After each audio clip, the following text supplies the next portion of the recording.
Hi, this is Ishita Datta, a legal intern at Lexis & Company, and today I will be talking about the topic which is socio-economic offences. A number of offences have been prevailing in the society for a long time. Offences are the illegal actions resulting from the breach of law. These offences can be classified into two main categories, namely conventional offences and non-conventional offences. Conventional offences consist of mens rea, for example, murder, theft, rape, etc. Non-conventional offences do not contain mens rea. White-collar crimes are examples of socio-economic offences. Organized crimes, etc. are a few examples of non-conventional crimes. Traditional crimes like theft, robbery, rape, murder, etc. were more common and were dealt with the general law of crimes. But socio-economic crimes, as its name suggests, are social crimes and affects the health and morals of the public, and the economic crimes consist of those offences that affect the economy of the country as a whole. These are punishable under special laws of the crimes. So, socio-economic crimes are many a time used as a synonym for white-collar crimes. But extensive study states that the former is a broader term, and white-collar crimes are the crimes committed by people belonging to upper caste and rich backgrounds. Whereas a socio-economic offence or a crime can be committed by anybody. For example, a big wealthy entrepreneur or a multinational company guilty for tax evasion and a middle class pensioner depositing false return. Both are examples of socio-economic offences and crimes, but only the former can be considered a white-collar crime. So in Mac Data Private Limited versus CIT, the petitioner concealed his income in order to evade taxes. After a show cause notice was served to him, he decided to surrender a sum to avoid litigation. It was held by the Supreme Court that the sense of surrender of sum was made after the detection was made. If the intention of the appellant was good, he would have filed a return inclusive of the sum which is surrendered after the assessment proceeding. So what are the categories of socio-economic offences? So the offences that can be categorized as socio-economic offences in the country are as follows.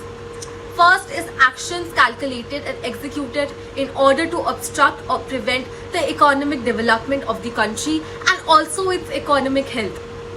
Second is evasion of taxes.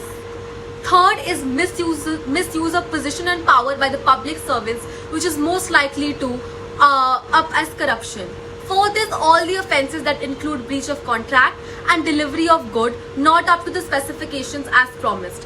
Fifth is all activities related to black marketing and hoarding. Sixth is the activities involving adulteration of foods and drugs. Seventh is misappropriation and stealing of public property and funds. Eighth is the activities relating to trafficking of licenses, permits, etc. What are the features of socio-economic offences? First is motive unlike traditional offences. Here the motive of committing the crime is excessive greed or desire for wealth. Second is emotion. Where most crimes are done due emotional reasons, on the contrary, these type of socio-economic offences contain no emotional background or relation between the victim and the criminal. Third is target victim. Mostly the victim in such offences is the state or a sector of people, most likely those who are consumer of certain goods or services, a shareholder or having any other securities, etc. Next feature is mode of operation. The main element for commencement of such crime is fraud and not force. Next is mental element. Such offences are usually done deliberately and willfully. Though the main feature of such offences is that they are not done particularly against one person, it does affect the country at large, and hence special efforts are applied in such offences. For example, in the case of theft or assault to a person, the only person benefited by the punishment is given to the offender, who is the one who got assaulted, because the act is a physical and hence it creates the individual and social vengeance. But in these type of socio-economic offences, for example, if some commodities are hoarded or adulterated, then though there will be a victim, but also the act of the wrongdoer is capable of harming a large part of the society. Thus, it is most likely that the injury is to the whole society. What are the causes of socio-economic offences? In our country, the few main causes of emergence of socio-economic offences are as follows. First is industrial revolution. The evolution from agricultural based country to an industrialization brought brought many changes in the country, which led to offences changing its faces from traditional to these new ones. Second cause is World War II. Post-war conditions of the country were pathetic, which led to the changes in the normal working of the society, and hence new practices gave birth to new offences as well. Third is businesses. So when new businesses started to emerge in the country, it created a sense of extreme competitiveness as among them. Everyone desired to one up each other by any means necessary. Fourth is technology. One of the aspects which changed our country for better is also responsible for causing such offences. The emergence of technology and scientific developments led to the decrease in the belief of Almighty. Fifth is lack of morals. As the fear for the ultimative judgment or the world beyond all humanly things started to disappear, people's morals and ethics started to decline. This resulted in the increase in frauds and also greed and lust for materialistic happiness. Sixth is laissez-faire. The state decided to leave things as they were, and the lack of public resentment resulted in grave consequences, which is now noticeable in our country. But with proper study and attention, these crimes can be controlled in the country.